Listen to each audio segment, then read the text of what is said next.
I got stuck at the top of a dropping amusement park ride. Yeah.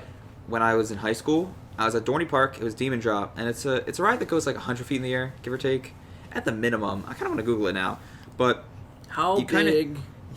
How tall is Demon Drop? Size? I like how my last Google search is Kareem Hunt, just to re-up my brain on the knowledge of what he did to his girlfriend, aka beat the shit out of her. It sounds great. Demon Drop, Dorney Park. Wait. Oh, no. Okay, so... God dang it. I don't want to watch a video of it. I want to know the height. Give me some statistics. Give me some information. Yeah, how many people have been stuck it's at the top of 131 feet tall. Okay. And you get like 31 feet taller than the silo I was in. It was taller than this. I was higher up in the air than you. I was a little bit better than you in that moment. That moment. But did you stay there? That's the story. Oh, you better get ready for this. So, Demon Drop is a ride where you get in this kind of like cage type thing. Takes you up in an elevator, 131 feet in the air apparently. I remember. Pushes you out, and then drops you down the side. Right. And you don't expect exactly when it is, unless you sit there and time it. Yeah, it's kind of random, but it's a fun ride. Yeah. So in high school, I went with my friend, his dad, and his like kind of girlfriend at the time.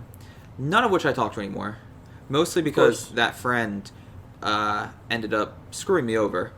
As many of your friends have. Yeah. So obviously, I'm not gonna talk to his dad and his girlfriend if I'm, if I'm also not talking to him. If he has fucked me over. So. You like see them at the supermarket. They're like, "It's been such a long time. How are you?" You're like, "Your son fucked me." Yikes! But so we're up there.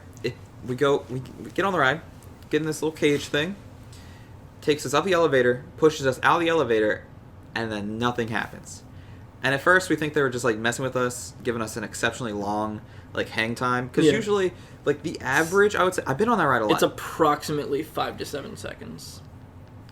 When I counted it. When I've been there. And I've been there a lot. I've been there once. I've counted between 7 and 11 seconds. Okay.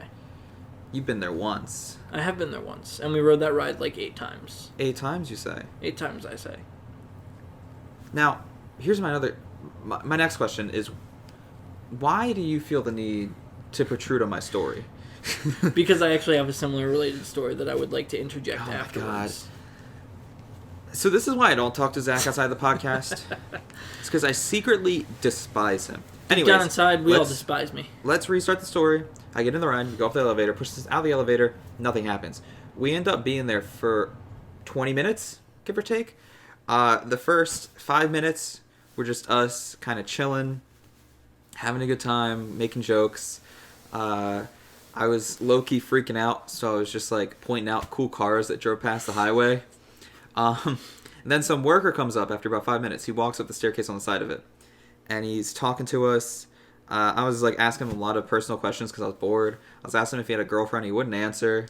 I was really upset. And then like I just started to like asking him questions like, "Was she blonde? What's she look like? She cutie? Is she a cutie?" And he wouldn't respond. He was trying to be super professional, which like in that situation I don't need. Maybe other people. Maybe normal people, like, if they're stuck on an amusement park ride, they want the worker to be really professional. But I just want to, like, be able to relax, ease my mind, think about something that isn't me being stuck 131 feet in the air. And he ends up explaining to us that the reason it stopped is because the cage did not align with the drop properly. So the computer stopped the ride completely, so we didn't die. So it didn't Shout out to the computer, dude. So it didn't try to drop us with the tires not lined up with the track and therefore not connected to the track.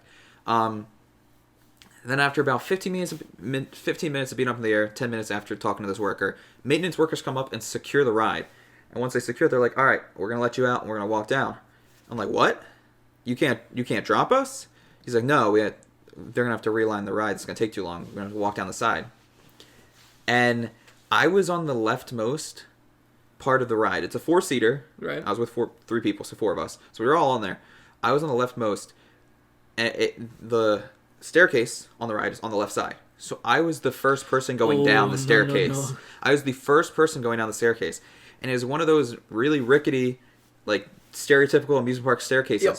where it has 2 bars for protection, one at like knee level and one at waist level, which means if you were to trip, all it takes is half of your body weight hitting that railing. Like, there's nothing above my waist level to stop me from toppling over.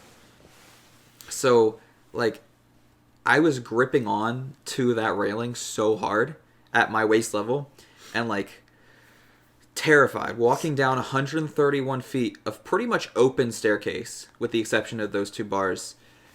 And like I was so stressed and like so terrified that I had that feeling. I don't know if you, I can't think of like any other time I feel this way. Sometimes on amusement park rides, like when I'm actually riding them, right, I'll be gripping onto the handles so much that like when you let go, your fingers hurt. I can't think of like a daily like common occurrence where that happens. Like maybe sometimes when you're working out, when you're like lifting weights, when you try to let go of the weight, your fingers like won't let go because they hurt. Yeah. It felt like that when I got down the staircase. Like I was gripping on to that sidebar to make sure I didn't fall off the 130 feet of stairs. Yep. So much so that my fingers almost wouldn't let go at first, and it was like hurting to let go, and I had to like slowly let go, almost like centimeter by centimeter, until my fingers were relaxed.